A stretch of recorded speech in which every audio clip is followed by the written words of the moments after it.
Chappell Roan versus the 11-year-old girl, day 2. Oh, my God. Alan Ritchson versus his uppity English neighbor.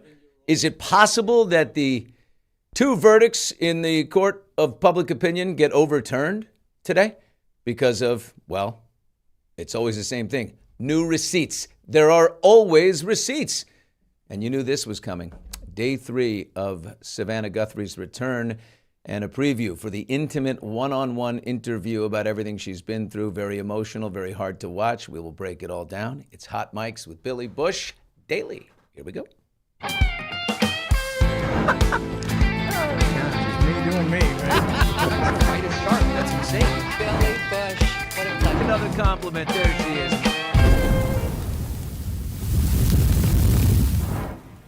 My favorite part of that little video we roll there at the top is Megyn Kelly going, Billy Bush, what a pleasure. Welcome to Hot Mics. Thanks for joining us on TuneIn and YouTube and Facebook. Like I said at the top, the receipts, the smartphone, the single most powerful, influential, sometimes devastating device in human history. There are always receipts. Chappell Roan said, I would never tell security to confront the little girl and her mother. I would never send security after people, especially for stargazing. You wouldn't? There might be some receipts on that. Also, the big guy, Alan Ritchson, who plays, Jack Reacher on Amazon. The new video changes a lot about his confrontation with the neighbor. Let's see if it changes everything. That's coming up in a second, too. Also, we have a special guest in studio we're going to welcome here. Noah Fearnley is coming in. Can we just call him Hot Noah? Is that okay? Jesus Christ, kid is so unbelievably good looking. It's crazy. He's 26, maybe 27 now, but he plays the young Michael Bergin in the Love Story series that everybody's watching on Hulu from Ryan Murphy about JFK Jr. and Carolyn Bessette. He plays the young Michael Bergin, with whom she was in a relationship just before she ditched him for JFK Jr., for the bigger deal. My dad would call that taking the BO. Better offer. Never take the BO, he said. It comes back to bite you. So that's happening. But first, Savannah Guthrie, whom I know not very well, but we did work together for a couple of months, and I've known her a long time. She's been through a lot. We've all been through the search for Nancy Guthrie. It's a horrible, horrible story. Her 84-year-old mother taken from her bed in the middle of the night at the end of January 31st, never to be found. The FBI, the Pima County Sheriff's Department leading the way, nothing. Ring cameras, every fanning out across the neighborhood, all kinds of DNA sampling, and we've had arrests of people at stoplights, and we went through it all. We've had Brian Enton from News Nation, national correspondent, on the show many times. We've resolved nothing. Nothing ever came of it. And so you imagine Savannah has to eventually get back to work and has to go back to New York, and she does. We knew she would talk about it, and she is going to talk about it in a typical, Today Show, NBC News kind of network rollout, which is like 2 days on the morning show and then probably, I would assume, a network special and the whole thing. So it gets the full rollout because in this time, the big get is actually the interviewer. It's actually her. Anyway, so today is just a very small taste that they showed us of Savannah sitting down with one of her best friends, her old partner, Hoda Kotb. Someone needs to do the right thing. We are in agony. Yeah. We are in agony. It is unbearable.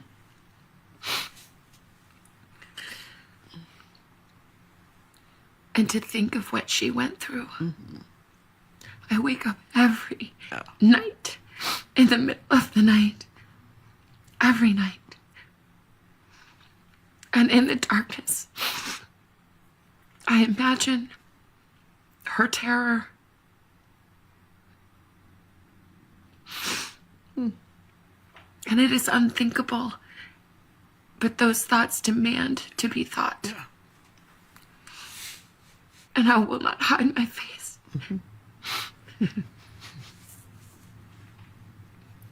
That she needs to come home now. Yeah, it's very emotional, the tears. I mean, if the tears are pouring down, that hard today, March 25th, here we are, a full 2 months, basically, later, and the pain is still just so strong. Lisa, there you go, heartbreak look, yeah.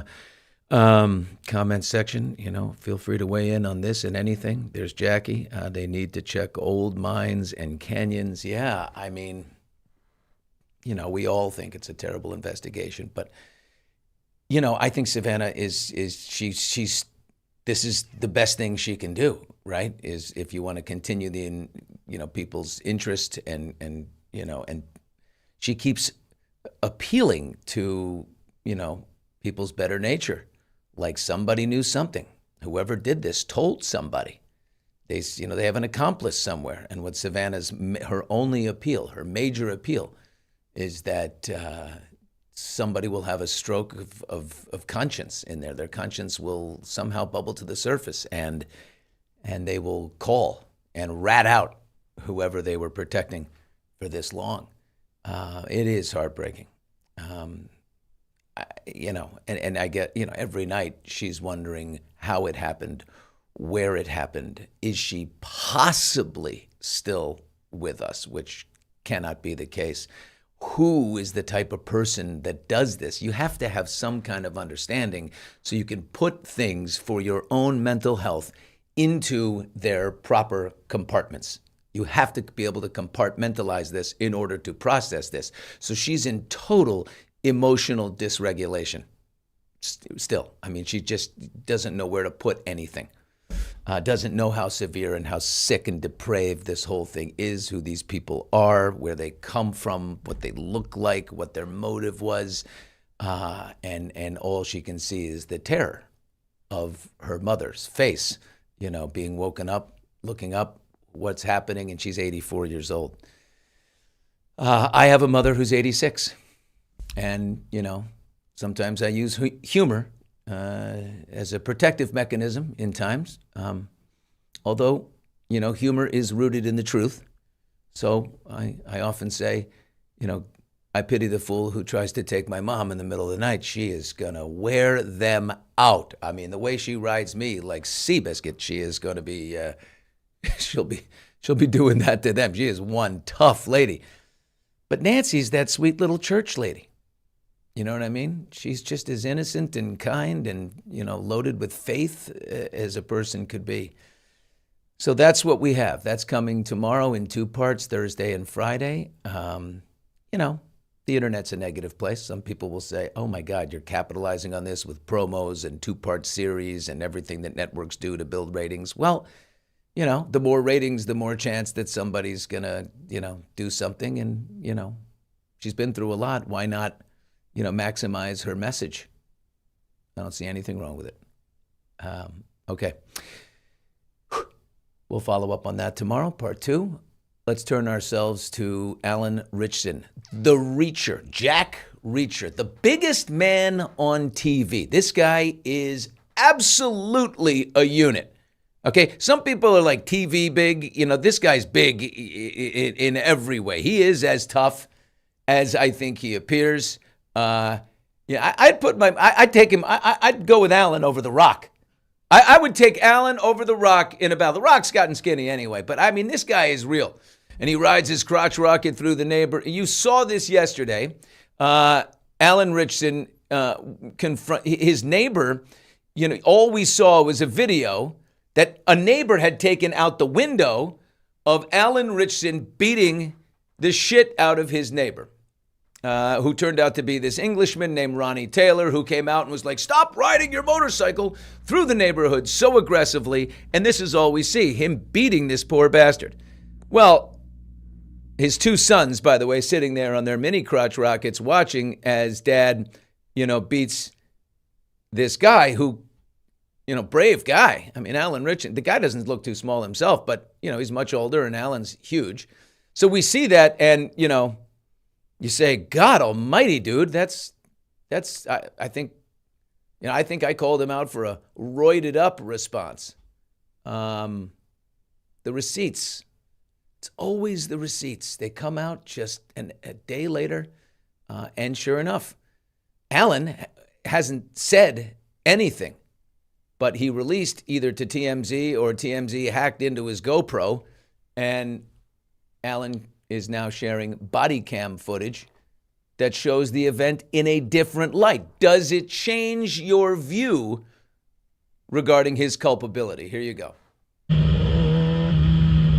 There he is. He's riding along through the neighborhood. The guy standing in front of him puts his hands on the bike. Kidding me, dude?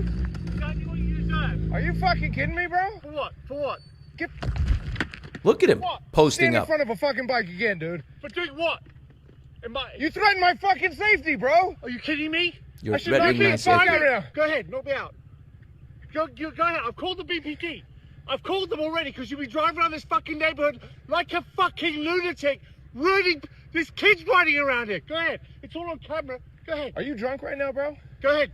Are you drinking? Go ahead. Call the Accuses police. him of drinking. Maybe he Out of your smelled something. fucking mind, dude. Call the police.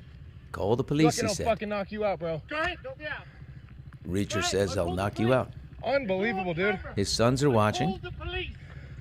It's Call on the camera. police. You're riding around here like a fucking lunatic. I should have run Keeps you calling over, him a dude. lunatic. You did. You did. I'm in my house, taking my bike. You're driving around like a fucking lunatic. I called the police. Nice little subdivision there. A lot of big houses. Because you're a pussy. Go ahead, leave. Okay, Drive around the neighborhood. he just called Alan Ritchson a P-U-S-S-Y. Excuse me. You can call him a lunatic because he's driving around your neighborhood, too fast and revving his engine and, whatever. And apparently, according to the neighbor, he's clearly done that several times. But a P-U-S-S-Y, now he's gone to the next level. And by the way, he'll add one more tier to that, and that's an F and A hole. Here we go. Continue on. Because you're driving around like a fucking lunatic. And you what? I'm going to put an assault charge on you. I'm going to put an assault charge on you. I'm going to put an assault charge on you, he said. Assault charge on you, you fucking asshole. There it is. For these kids, you're an asshole. Yep. Okay, Reacher's go had ahead. enough. Knock me over. Fucking move, dude. Yeah, knock me over. You. That's it. Go ahead. Fucking out of your goddamn mind. Right, fucking. Stay down. Okay, I'll stay down. Fucking stupid. That's assault. He says, okay, I'll stay down. All right, I'll stay down then. Christ. You're a fucking lunatic. I called the police. It's on camera. It's assault.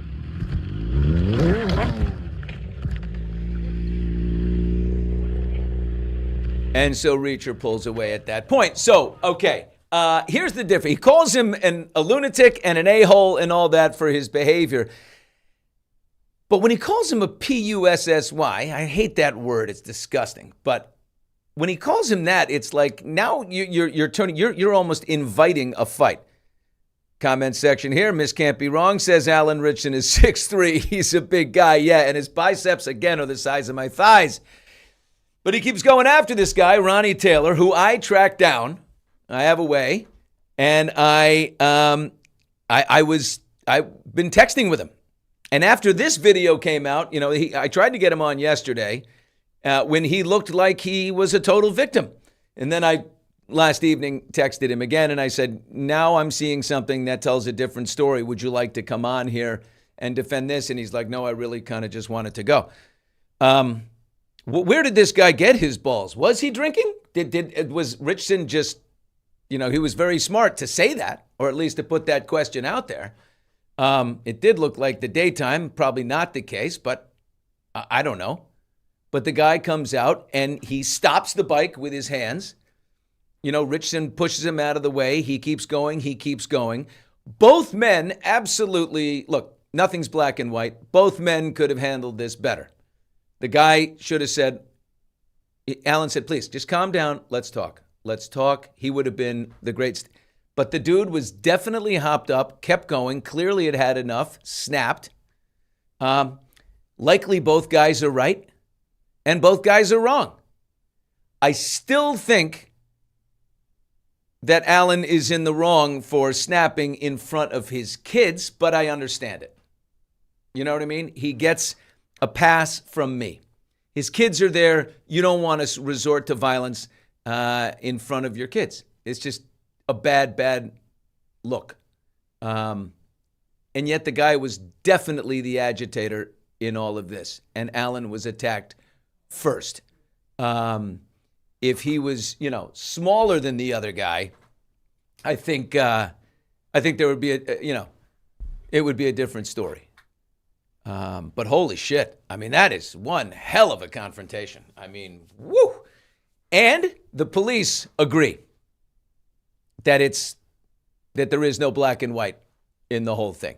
They said, we're not charging anyone. Nobody's at fault here, guys. Go to your separate corners. It's over. And I want to applaud the police chief in that case. He's no Chris Nanos from Pima County. Okay, this guy knows how to take care of a situation. He said, that's enough. This is just over. So, wow. But that was smart of Alan to release the video. It's certainly not going to, result in a cancellation of him by Amazon and his series because of him being a maniac. He was pushed way too far. You know what I'm afraid of is neither side's right. No one looks good. But I think I would act like Alan Richson. Ritchson. I think you're riding a motorcycle. He doesn't know what's happening. And somebody just ran out and started screaming in front of him and his kids pushing on his bike. I would be wrong and admit it and be like, oh, I shouldn't have done that. But I think I might have acted like that too, Bill. Yeah, a small statement afterwards that says, listen, I lost my cool, but I think you can clearly see from the video here that I was pushed very far by a nut, by a guy who lost it. So I asked the guy to come on today, given everything, and he said, no, I'd rather see this go past. The guy in the blue shirt made Alan dump his bike. That is not okay. Obviously, a motorcycle enthusiast right there protecting the bike. Okay, moving on. Chappell Roan. Again, more receipts. Chappell Roan, first accused by Jorginho, the Brazilian soccer star, for sicking her security guard on his woman, I don't know if it's his wife or girlfriend, and her 11-year-old daughter for crop dusting Chappell's table in the hotel, at the breakfast restaurant. Not good for Chappell off the bat. He posted to a big audience and one that's likely not shared with Chappell, right? They probably don't have any fans together. So Jorginho, the Brazilian soccer star, sends to all of his fans, this woman, Chappell Roan, is sitting in a restaurant and she sent her security guard after my 11-year-old daughter because she went by the table to say, oh my God, is that Chappell? Is she famous? Chappell Roan came out the night after it all blew up in her social media feed, and she gave us a rather intimate denial, curled up in the sheets. So the fact that a security guard I did not ask the security guard to go up and talk to this mother and child. They did not come up to me. They weren't doing anything. It's unfair for security to just assume someone. Yeah. Okay, but see, that's the problem. She said, I would never send security over to confront someone, an innocent person, who's just trying to see if it's me and stargaze a little bit. Well, God almighty, the receipts are everywhere. I don't know if it changes your opinion, but here's some new video taken of Chappell just last month walking through an airport. Security is leading the way. She looks different. She's in a sweatshirt and the whole thing. You can roll this, guys, at any time. Put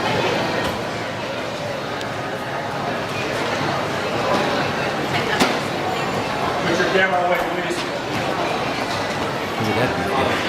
Put your camera away. Yeah, I think it's it's invasive to have someone like, I mean, it's weird, right? You walk through an airport and I've had that. I've had TMZ, waiting for me and the whole thing. And it makes you uncomfortable, makes you feel weird. And like, I don't know, am I going to say the wrong thing? Are they going to ask me something that's embarrassing and then I'm going to say something and it's going to go, viral? I don't know. But she definitely has security and it definitely confronts strangers and it definitely tells people. But an 11-year-old girl, I mean, that's just the moment right there that, at least if you're a savvy person, you're like, well, this could go viral for the right reasons. Look at me. I've just been filmed by a stranger, like being kind to an 11-year-old who just walked up to the table and is a huge fan. And I just made her day. She had no idea. Poor Chappell, right?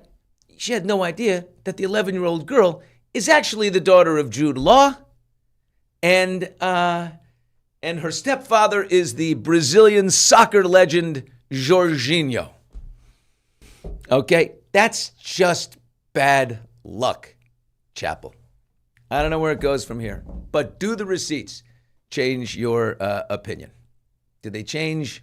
I don't know. Didn't Chappell say something ridiculously woke at one of the awards ceremonies? I don't know, Lawson, but what does that have to do with it? I have some sympathy for the airport situation, but Chappell Roan has a reputation for being nasty and impatient with fans. Not cool. Oh, okay, so I didn't know that. I don't know.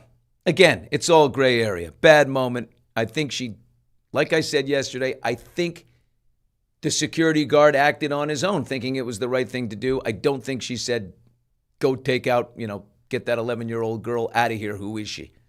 But you got to be very clear with the people who are representing you out in the field, right? You got to be able to say, hey, make sure you're kind to fans because it always blows up in my face if it's different. Okay, there we go. I want to welcome a special guest who is in studio with us right now. We were going to talk a little Meghan Markle. We were going to talk a little Harry. Apparently, they're not living La Vida Loca anymore up in Montecito.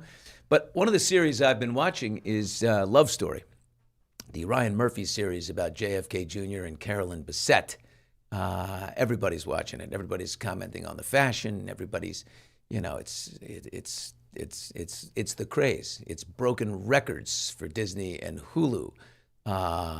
Radar Online. There's always a story about it every day. Take this with a grain of salt because it's Radar Online, but they're reporting that the Kennedy family has cut off Carol Radziwill, with whom I texted yesterday, for leaking photos of the JFK Jr. Carolyn Bessette wedding.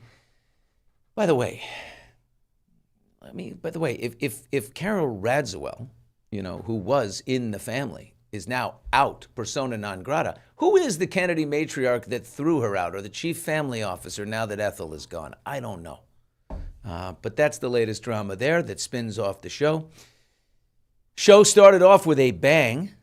The last episode was interesting. It was just Paul Anthony Kelly and Sarah Pidgeon who play John and Carolyn, and it was just the two of them, basically fighting for 48 minutes. Earlier episodes show where Carolyn was in her life before she met John, and I'll tell you what she was doing is she was shacking up in a hot, sexy relationship with model and actor and, sometimes caterer, because that's what you got to do when you're trying to make it in the biz, Michael Bergin, who, by the way, Michael Bergin now runs a big real estate group here in Sherman Oaks. I've been texting with Michael, too. I'm such a text whore, I know. But I'm texting with Michael because it has to do with my house and something else I'm looking at. Plus, I wanted to see if he wanted to come on, and he will. But right now, we welcome the young guy who plays Michael Bergin in Love Story. Noah Fearnley is here. Noah, you handsome son of a gun. How are you, kid? Come on, Billy Bush. You're not too bad. You're looking yourself. Hey, there, holding up okay. The hair is still there. I like to say that. That's pretty good. We have been watching all kinds of micro dramas of you, and the micro drama is the thing now.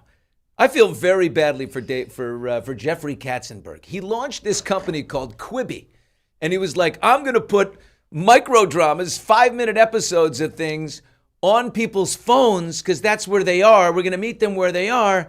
And he was wrong on two fronts and blew billions of dollars of an investment. One, he miscalculated that people would go out of their way to turn their phone sideways. They don't want to do that. We live vertically. And he made the episode still too long. 5 minutes, 7 minutes is way too long. People want 1 minute. But Noah Fearnley, before landing the gig on Love Story, was in, is it Steak in the Heart? Steak in the Heart. Give me a little taste of the microdrama that the girls are watching on the train, in the car. I suppose I'm lucky to get paired with the handsomest boy in the school. He can never really know me. There's a new vampire in town, and Cass is going to hunt it. Oh my God, you're a vampire. And you're a hunter. My life is in your hands. When they find you, they're not gonna ask questions, okay? They're just gonna kill you. For the first time in my life, there is something worth being hunted for. Could I really leave my life behind just to be with him? Yes! Billy, I've done 55 of those. That's the one you chose? Yes! What's better than Hot Vampire? Oh my God. What's the craziest storyline in a microdrama you've done? Billy, I've done 55. At this You point, can't remember. They're a minute. At this point, I have no idea. And I'm all, arguing over the titles. And I'm like, all right, whatever. They changed the titles so quick. And, but they've been great. I've been doing it for like 2.5 years. So. And you did them before we, the old guys like me heard about it. But did someone have to tell you, the microdrama is the hot thing right now? You got to do these, or did you kind of stumble on it because you're young and hip? I was doing Lifetime Hallmark. Then things happened. They had no money. I'm like, what do I do? They're calling. I'm like, okay, I'll start. And basically, you play for pay. Who's paying? What do we got? Let me see the gig. I got to get this going. But basically how it starts, I guess. Hey Billy, I got one more here. Oh, we got more. This one's called. This one is going to heat me up. please. Hi Noah. This one's called "Find Your Way Back to Me, My Childhood Sweetheart." Oh yeah. Oh. Okay, let me go. It's been 18 years. Haley, where have you been? And when I grow up, I'm gonna marry you. Boss, I got the best doctor in the country to take a look at you. Dr. Elixir. And pull down your pants. Do you know the bride? She's my stepsister. You again. Why don't you two get married? What? I will give you $500 million. In a few months, I'll never see these people again. It's just a contract marriage. Great grandbaby at 9 months sharp.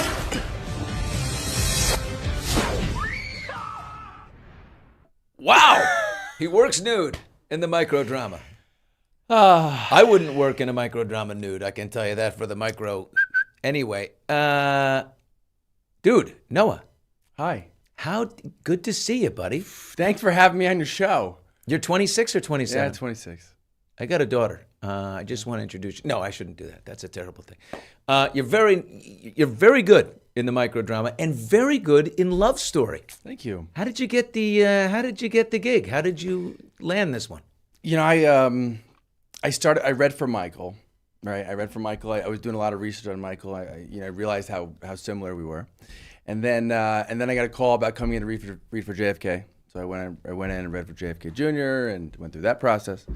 And then they announced Paul, who is incredible, and I've worked with him. I've spoken to him a lot. And then I got a call about 2 weeks later about for Michael. I'm like, well, of course, I would love to play the role of Michael. And Michael and I are so similar, so that was like a treat to kind of explore, I guess, in a way. Yeah, we have a great video of you going to meet Michael. Steve, do we have that video of? I think we do. The fellas in there, they've got more going on in this control room. We throw things, but we have a great video of you going to see him at the Bergin Group, which is his very successful real estate group, residential in Sherman, in Studio City, California. Take a look. Here's Michael meeting Michael. Look, he's in there with all of the ladies who work for him. You want to buy a house? Oh, the ladies are loving you. There's Joy, his wife. Hi, Joy. That's Michael's wife sitting right there with her hand over next to him. Joy used to be my hairstylist at Access Hollywood. Not kidding. AKA Michael Bergin, AKA the other man. Could not be a nicer guy, the real Michael Bergin. Boy, the ladies are going wild for you, my friend. He is such a nice guy. And his wife, seriously, she was, I mean, I didn't know what to expect, right? I'm going in, I went down this path for like 8 months. You have the show, right? And then you have Michael, and then there's me. And so it's like, you say anything, someone's, even myself, I might, So I didn't know what to expect, and they were very, open with being kind. And so that was... He wrote a book called The Other Man. He did, which I've read twice, actually. You have? I have, yep. What was the most, stark revelation? It's so funny. Up until like, there's this one moment in the book, and it comes down, in like 30 or 40 pages. But like everything from like the beginning to like 30 pages was like identical to my life. Very identical. Really? Meaning the same like coffee shops and ice cream shops growing up. He went to. Rival high schools, we're from very similar areas. You're from Orange, Connecticut, aren't you? Yeah, Orange, Milford, like Yale, New Haven. Dude, I know that very well. So Okay. I went Madison, Connecticut, and New York City. So I-95 corridor, I went right by the Milford High-A-Lie. We used to have a High-A-Lie stadium there when we were kids. So I know the area very well. So we both know the pain of I-95. Oh, the pain Okay. of I-95. Yeah. Except for I'm so old, I remember when you pulled off, you didn't have like a McDonald's or a Starbucks. You had a Howard Johnson's. Yes. A Hojo's week. And there's nothing like a Hojo's hot dog with a toasted bun right there in Milford. So that's your neck of the woods. And the real Michael, he must have gone, was he close by? Yeah, he's about like 30 minutes away. We went to rival high schools. Wow. Where'd you go? I went to Notre Dame, West Haven. Notre Dame, West Haven. Notre Dame, West Haven, yeah. I went to hockey school, summer hockey camp in West Haven. Okay. West Haven, Connecticut. Okay. Oh, yeah. SVS. Yeah. It was a great hockey school. No, Drummond. Drummond Hockey Camp. That was the one. So anyway, you get the, you read for Michael, then you read for JFK Jr., which, I'm thinking nobody could have pulled off JFK Jr. as just looks-wise like this guy. I mean, this guy, the way, I don't know what they did to his hair or whatever, but he looks, is he wearing a helmet? He must be wearing a hair helmet. Listen. Who knows? Who knows? He looks exactly. He does. When he walked into the room. But Bergin is the better character here. I mean, you are a hit it and quit it. And I mean in multiple senses here, with Carolyn, but not, the love and the passion and the sex and she was hot for Michael Bergin. Is it possible from what you've picked up that was her guy? That was really her guy, but she took the BO, as my dad would say, the better offer. I mean, I'm going to be a Kennedy or to be with this totally hot, cool, waiter / model actor, gonna be future real estate guy with whom I have great vibe. Did she make the mistake? I don't know. Listen, what do I know? I'm just a microdrama artist who came in to do a job, Bill. What do I know? I'm getting put into this thing, and like, there's a lot of, there's the news and there's opinions. Everybody has an opinion, let me tell you. And so I'm just here to do my job and push the story along, and that's it. So you get the role, you must be thrilled. Did you have an idea of how big and popular this would be? I had an idea. Keep this picture up, by the way, guys. I had an idea, but, I didn't necessarily know, hypothetically the magnitude. Obviously it's a Ryan Murphy show. I've been watching Ryan Murphy shows my whole life. I knew it was going to be a thing, but like I knew that if I created something in my head, it was just going to, affect performance, and I just didn't want that. So I just try to stay grounded, do my thing, and that's it. Did you read for Eric Menendez? No. You didn't read for the Menendez brothers? No. Have you ever read for a Ryan Murphy thing before? Yeah, I did Dr. Odyssey. Actually, I did the boat with Josh show. Jackson. Yes. Aboard the Love Boat. Yes, of course. Good for you. Yep. Okay. Yep. And so this comes, and tell me about you meeting Sarah Pigeon for the first time. And we live in an intimacy coordinator overseen world now. We do. Okay, so I must admit, there's some pretty passionate scenes, right, that you have. Did you have to work with an intimacy coordinator? Did you? Yeah, that's how you do it. Of course. And how does that work, by the way? So do you sit down, the three of you, or do they talk to you first by yourself, and then her by herself, and then how woke does this get? Well, because I'd say let people freelance. They're actors. They're in the moment. Don't drain it of its natural passion. Don't legalize this thing. Well, this nowadays, there's a lot of things that kind of come about with it, and especially with doing those, I call them rom-com movies. Yeah, Billy Bush rom-com movies. Yeah, totally. It helps, push the whole. And so, so I've done a lot of those scenes. The whole. Stuff. And there's, I've always worked with an intimacy coordinator, and it's actually very helpful. It really is. It takes a lot of the pressure off. It takes, communication. There's no barrier between communication, right?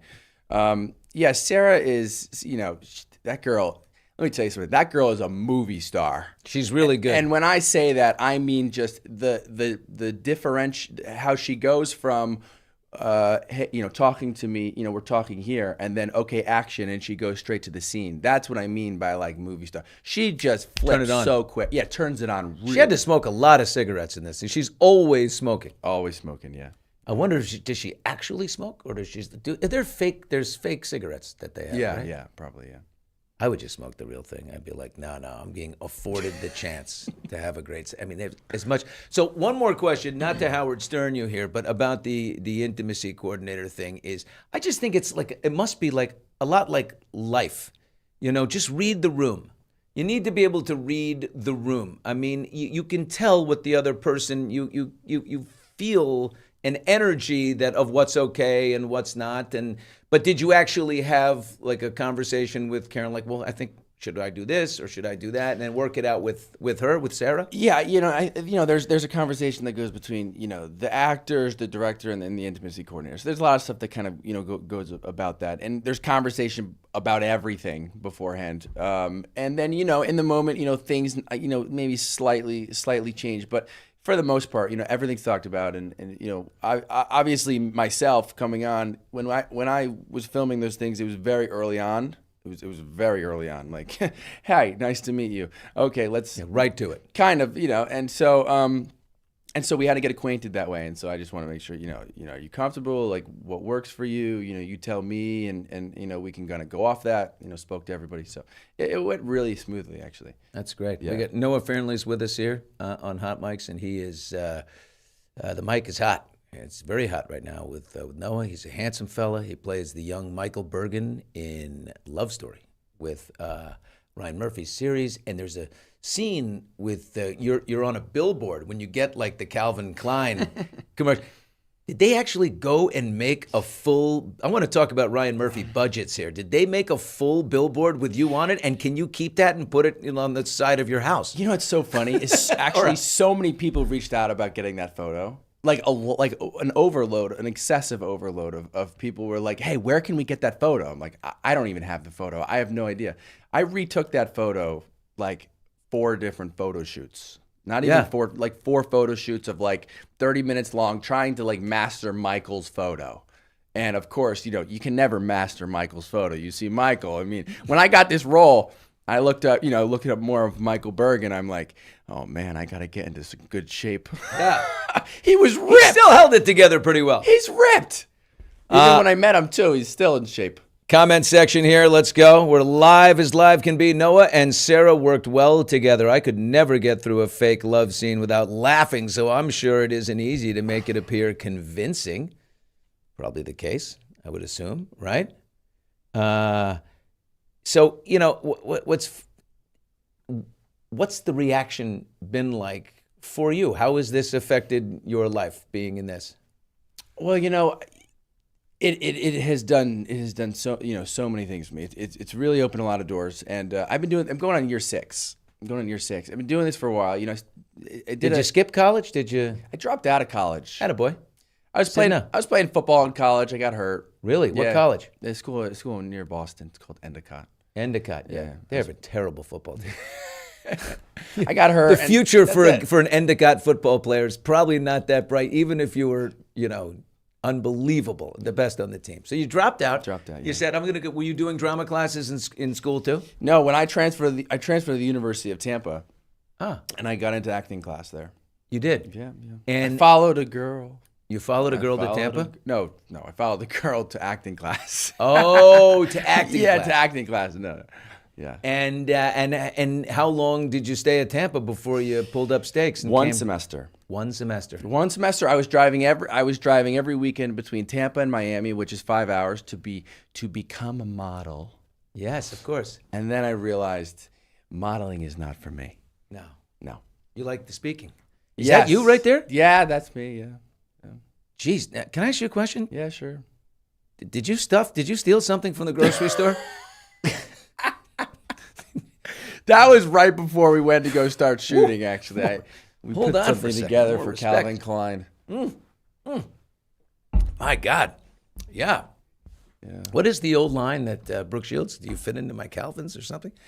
I would say barely, and that's a compliment. So you come out here. What was the first success? What was the first role you got? I did like 12 to 14 Lifetime Hallmark movies in That's a like lot. 2021 or something like that. Lifetime Hallmark Eye. And were you like the carpenter that, with the glistening carpenter? Yes, I was. Yes, Then I did a little roles on TV shows, very little. You barely would see me. I worked on a Chris Pratt film for Amazon called Mercy that just came out actually. Yeah, good buddy. I know Chris very well. And who was like he left an imprint on my brain that I will never forget. Just the nicest individual you'll ever meet. I was in the corner. He is. Yeah, and I've been the lead guy of a lot of my things, but they're small and no one's ever heard of them. But as the lead guy, I didn't want to bother him. I understand how busy you get and all this stuff. So I sat in the corner. But he was just so nice. He just said, "Hey, buddy, come over here. Let's talk." And just was so inviting and kind. And it just changed my whole perspective of like, what I do is this. It's kind of the same thing of human mannerisms. He knows. He's been through every facet of this business. He's been through the I'm going to quit this thing. This is too hard. This is too brutal. There's too much rejection, to massive superstardom and superhero superstardom to but he and I belong to the same golf club, and we had a tournament and we did a little 15-minute chat for the other players in the room. And Chris told a story that literally brought the entire place to their knees. We's also funny. Oh my God, it was the funny. But I without his permission, I couldn't do it here. But I will tell you, when we're getting coffee in the hallway here. Oh my God, it's a story from on set when things go wrong. That is a classic. But I don't know that I have permission. So. Anyway, you nail that. Then you get into the rom-com, the short rom-coms, which we're going to call them. Yeah. And they, turn out to be wildly successful. I mean, you have so I would imagine, is that where the fan base started to really develop? Yeah. The fan, I'll be honest, the fan base is like, there are some very, they're very in touch with this whole thing, and they're really great to me. And they were sending all these packages to like addresses they thought were mine. Oh. So eventually we were like, okay, we'll open up a P.O. box so that I don't have to keep getting messages to go chase them, because I was like chasing these. I'm like, they're sending all these things. I'm like, all right, I'll go try to find it, I guess. And we set up this P.O. box, and it's just flooded every week. It's just absolutely flooded. So I kind of had to take a pause to it and stuff. But yeah, they're really great. They really I think you got to keep doing them, man. I think they're great. Oh, there's photos that are just my car is filled with boxes. I'm like, Your car is filled with photos with boxes of the stuff they're sending. And what do they send? Like what? Like just, give me the weirdest thing that a fan has sent you. You can do it. You can do it. No way. Yes, you can do it. They're sending undergarments, aren't they? They are. They're sending like pictures of like drawings and like sending me like a whiskey glass with a roulette thing on the bottom, and like they're just just so much stuff. Well, you got to stand out from the others when you're sending stuff. So the whiskey glass and roulette wheel. That was very interesting. Yeah, well, you remembered it. I liked that one. Yeah. That's incredible. So you got to keep doing those because to give the people what they want. Don't remember when Kelly Clarkson won the first American Idol, she made a small mistake later being like, I wasn't on that show. I'm my own. No, you must always honor the horse you rode in on. Always. And that thing developed those are your loyals. You keep them forever. And go back. Like the old man in Stake in the Heart or whatever we watched, the old guy, he's great. He's been acting forever. He's 82 years old and he's like, what am I in? People watch this on their phone. All right, comment section here. Piper Lee says, that's how I found you in the verticals. You are one of my faves. LOL. The stories are silly, but they are fun. Piper Lee's a big fan of yours right there, Noah. And she's found you right here today. Isn't that awesome? Okay, are your mom and dad excited for you, or was dad like, you need to get a real job, son? No, they've bought in now. They've bought in now. I think they've been, in the beginning, obviously, they're like, what are you doing? Yeah. But they've bought in, so. I bet mom's really proud of you, and I bet her friends are just blowing up her phone like, I saw him, he's so cute, he's doing great. Yeah. What's going on here? You're in fatigues. Yeah, this is a military, military. Short? Calm? Rom-com movie. Rom-com movie. They're full movie scripts. No, they're full. They're just chopped up. Chopped up. Look, there you go. It's all That's about it. delivery. This is portion control. That's all it is. Oh, yeah. That's so funny. That's so cool. So, Billy, I have one thing to say to you. Oh? It just stuck in my mind. My last name is Fearnley. Fearnley. Oh, instead of Fearnley? You know, it just stuck in my brain. I just need to get it off my brain. I got a friend named Kenny Fearn. Okay. It's Fearn, and it's Kenny Fearn. But I always go Kenny Fearn. That's okay. It just stuck in my brain. Now I can dish it off. Can I say something? I like Fearnley better than Fearnley. Thank you. Right? Show no Fearnley. Nobody can ever say it or spell it, or it's this whole thing. I almost changed it to Noah Bradley about 3 years ago. Yeah, why didn't you do the Noah Bradley? I almost did. Do you know the show Modern Family? Yeah. So my friend on there is Julie Bowen, which is kind of like Bradley. That's not her real last name. It's not? Julie Bowen is not. Her last name is a minefield of difficulty. So there's just no way. You ready? Lutkemeyer. Julie Lutkemeyer. Did you butcher that too when she's on your show? Well, I went to high school with her. Okay, there you go. So I was always like, hey, Lutkemeyer, how are you? And now she's Bowen. So much easier. But anyway, Fearnley's easy. Yeah, thank you. Easy enough. In researching you, Steve found a moment just last week on my old friend Ryan Seacrest show, where it turns out one of the producers on his show, you linked up with her on the very sexy celebrity hot person dating site, Raya. Let's watch just a little bit of this. This is fun. You know Michaela, who walked you up from the parking lot? Yes. Okay, so Michaela, you matched with Michaela on Raya last summer. Match with What? Michaela. Where's Is that bad Michaela? to say? Where's Michaela? Stand up, Michaela. I can't see you. Michaela, stand up. Hi. Yes. So great. Hi. Oh my gosh. Brian, I told you with some confidence. Exactly. If you tell him in confidence, you know he's going to use it. I mean, come on. So Okay. let me walk you through. Well, you didn't match. Was it a match again or no? Was it? No, it's how awkward. Oh, look at now it's Seacrest. awkward. Of course, she said something about. I told you that in confidence. I'm like, come on. That's of course he's going to use that. Yeah. What? Seacrest? Michaela, what are you thinking? He's been around. He knows what he's doing. Yeah, of course. So you were on that site. Do you have a girlfriend now, or did you No, I don't have a girlfriend. I like went on like in this last summer or something, for but I'm not on it anymore, and especially after that moment. Yeah. You're not gonna find me there now. You must. But so just going on casual dates, or just hanging out. No, I'm just working. Yeah, I just work. Are you? I'm a believer that it's just gonna hit you. I mean, listen, I just work. I work every day. That's it. I just work. I just like to work. And when it hits you, it's going to hit you. I mean, you're going to feel like a boom. There it is. Yeah. And, I believe in that. Yeah. It's actually so funny. Speaking of that, I get an email. Moment. I'm going tomorrow to the iHeart Music Awards. Yeah. And I get an email from my publicist, Steve. and he said something about Michaela might be there on the Oh, yeah. on the carpet to like pick us up for walking or something, or she might be with us tomorrow or something. I was like, oh my God. It was like, Michaela's going to be... She was very nice. She was. She's very sweet. Still is, apparently. Yeah. Very sweet. Very sweet. I love it. Oh, Noah, you're unbelievable. So what is there anything that's what happens from here? I bet when all it takes in this business is what the last thing is. So I imagine your agent is getting phone calls instead of having to make so many, and you're getting into a more exclusive group for audition rooms. It's not such a large room. It's now a salon.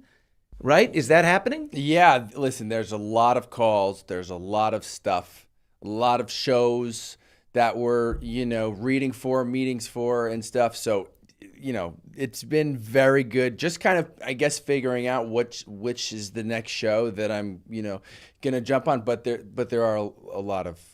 What do you want? What would be the perfect path? What would be? You want to be honest about role?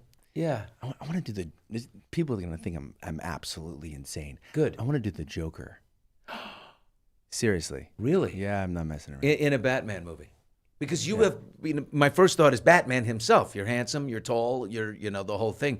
But I also see that it's like, I know I have a great body. I know I'm fit. I know I'm handsome. But I am a weird, wild, I got it in me to be the Joker. Yeah, but I can't, you're a good actor, man. I'm going to tell you that. You're not just a handsome face. You're lucky to be a handsome face. It drives me, honestly, and I know this is like bad to say because people are like, just play into it. I don't want to, I don't want to do the whole handsome, good-looking, jock, stupid guy. It's dumb. Yeah. There's a lot more trauma underneath the whole good-looking thing that can come out in things. Yes. Let me just say. It wasn't such a picture-perfect life, was it? It wasn't. There's a lot more trauma behind this whole face. Don't tell me you were fat and ugly and full of zits, though, in grade school, because I had zits. I was acting. We all had zits. Yeah. But you know what? You really are a handsome guy, except for you can be both. You can be everything. Don't let them pigeonhole you. I like that. No, I'm not getting pigeonholed as the whole good-looking guy. I see the Joker. I see him. Dirty me up, please. Then I'll show something else, because the good-looking thing, they always want to play a good-looking guy. What? Yeah, I like it. You got to Charlize it. So Charlize, got ugly. And you know what you do? You get ugly for Oscar. She got ugly for Oscar. What was the movie? Monster? Right, where they took Charlize and she became like, she was overweight and bad, stringy, oily hair, and she was not cute. Yeah, because there's also I do believe that like when there's a total differentiate between like individuals or characters or people or whatever, it really frees up a lot of stuff where you can just play and act and do your thing when it's very close to you. Especially when it's like they're basing a lot on your looks. It's like this whole thing that like, I don't know. They'll try to pigeonhole you every time. Hollywood loves to pigeonhole. If they can get it. There was a great skit years ago on Saturday Night Live with Christopher Walken, who is so funny, and he's always the villain, and he's always a dark character, and he did this, but he's a classically trained song and dance man. And so he did this whole skit on Saturday Night Live where he was like, the fun, song and dance guy, and then he was the guy, with the beautiful wife at home and the romantic lead and all the things that the Hollywood wouldn't let him be. He went and did. So especially you have to fight. Those rom-com things. It's all about the good-looking thing. And I'm like, yeah. I don't want to play the good-looking thing. There's so much more that is like, But it's up to you. That's what happens. You ride in on what's there, and then you gain a little bit of leverage. And when you gain a little bit of leverage, you build capital.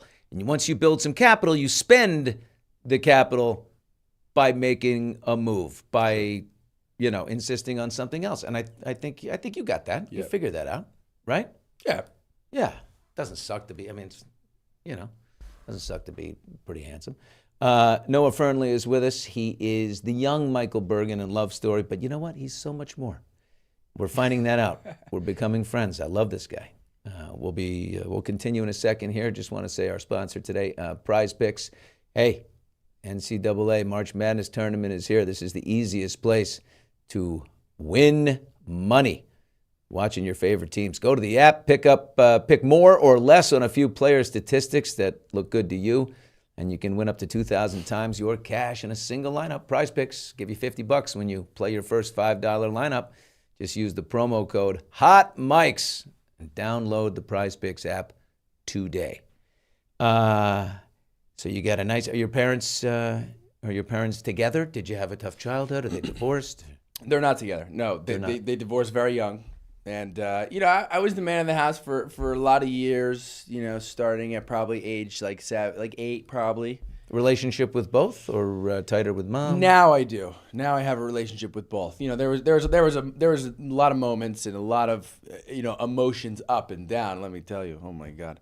But now. How old were you when they divorced? Maybe 8. It went on for like 15 years. I'm like, can you people get it together? They were in, they were out. They were Yeah. But they're good people. They just there was a thing going on between the relationship and the love, and they couldn't figure it out. And then they finally did. Yeah. Any remarriages? Any steps? Yeah, my father's remarried. He has a wonderful wife. I love her to death. She's really great. My mother, me and my mom, she's gonna, I think, move down to Austin maybe. In Texas? Yeah, I'm looking. It beats Milford. She's been there for so long. We're trying to get her in somewhere else. Is it your dream did you grow up like middle class kind of guy or There was one side, there was a little bit of money on one side, and on the other side there was not very much money. So we had this thing of like, my father was doing well, my mother necessarily wasn't. So it was this back and forth of like seeing this, not seeing that. So it was just a mess. Is it your dream to become an even bigger success and buy a house for mom, kind of like make sure mom's good? Do you look after mom? Yeah, that's actually what I'm doing right now. I'm looking at a thing for mom right now, actually, in Austin. That's what I'm gonna actually fly down in a couple of days, I think. To go look at some stuff with her? Yeah, for her, yeah. Yeah. I'm gonna put myself to the side, and I'm gonna take care of mom. Oh my God! If you didn't love Noah Fearnley before, Billy, ask Noah if he fancies coming to the UK. We need a new James Bond. Ooh! I just saw the whole James Bond thing blowing up in the comments on the recent picture or something. What do you think? Huh? Can you do it in English? Can you do it? I mean, we've had Pierce Brosnan. We've had. Can you do it in English? You can't. If you don't do a good English accent, if I screw it up right now, I mean, I'm just going to get tormented for the rest of it. No. I say make him American. You know what? I mean, call him Jim Bond. Jim Bond. That's hilarious. Jim Bond. Oh, my God. Well, Noah, I got to say, you are a terrific guy. You're a very good actor. Maybe go evil in the next romantic, keep doing them, but maybe mix it up a little bit and be like, yeah, you know what?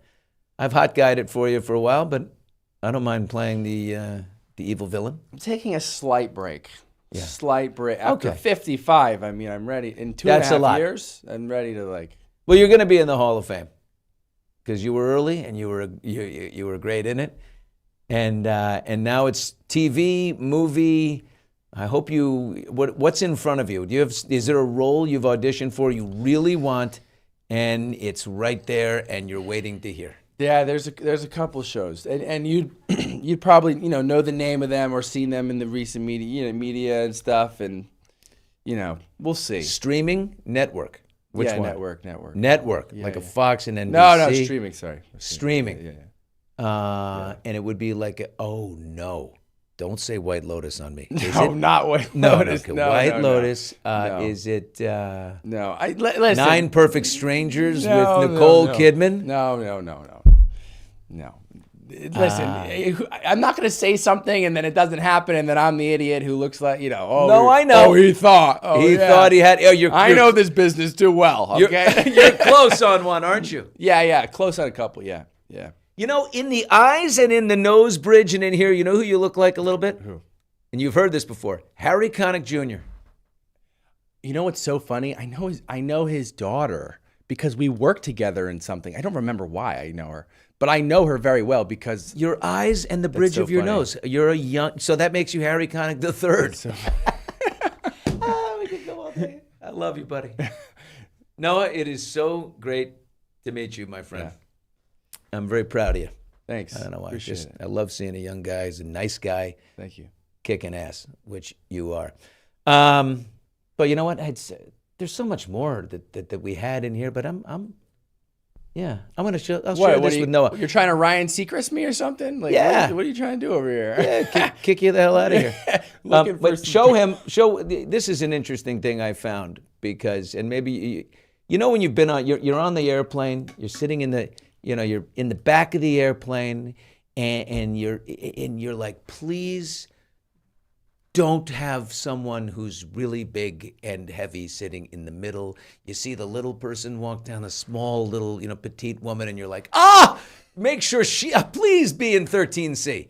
And then you see a giant guy coming, and you're like, no. And you always think, and then there's that occasional flight where you got the whole row to yourself. Everybody's had that little roulette wheel land in their favor. Well, United Airlines has figured this out. This is great. They've got the United Relax Row.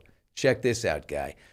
Whoa. They have 3 adjacent United Economy seats with adjustable leg rests that can reach. They each are raised or lowered to create a beautifully cozy little lie flat space. So you make a bed across the 3. They have a contraption now. And it's not even $4,000 to fly first. No, so it's going to be like $1,100 or something, right? To buy 3 if you want to buy the whole row. But if you and a child, say it's you and an 8-year-old, or you and a girlfriend with whom you're very close, you can spoon in that thing by buying just 1 extra seat. Buy 2, get the 3rd for, right? Only United? United is the only one doing it. I'm sure everybody will follow, but I guess there's regulations, please put your seatbelts on. It's tough to tell people, we're experiencing turbulence, put on your seatbelt. Maybe it comes across, I don't know. Miss, please, you need to get up. Yeah. You know what I mean? Like, what, are they going to wake everybody up? Is that incredible? That's funny. Isn't that pretty nice? I'm a Delta guy, not going to lie. But, yeah, I could try. I would switch for that. Especially, I would try it. If you get a great deal on a United flight and you buy it early, and you get all 3 seats, and it's you and a girlfriend, or you and a buddy, and maybe not a buddy. Who knows? Anyway, Noah, love story. We are on episode, I think, 8 coming up. Are there flashbacks of you, or are you done? I would assume you're done. Yes. You're done. Yeah. I think you're done. But you did a great job. Thank you. You hit it, and then you got out, let them go, and now the drama and the sadness is coming, as we all know. Thanks, folks, for being with us today. Thanks for being in the chat section. We love you. You can always listen to us exclusively on TuneIn Audio if you're in the car. Also, YouTube, Facebook, everywhere you get your podcasts. Make sure you subscribe if you haven't, at Hot Mics with Billy Bush on YouTube, and we will see you tomorrow. Bye-bye. Doing me, right? That's insane. Billy Bush. What a pleasure. Another compliment. There she is.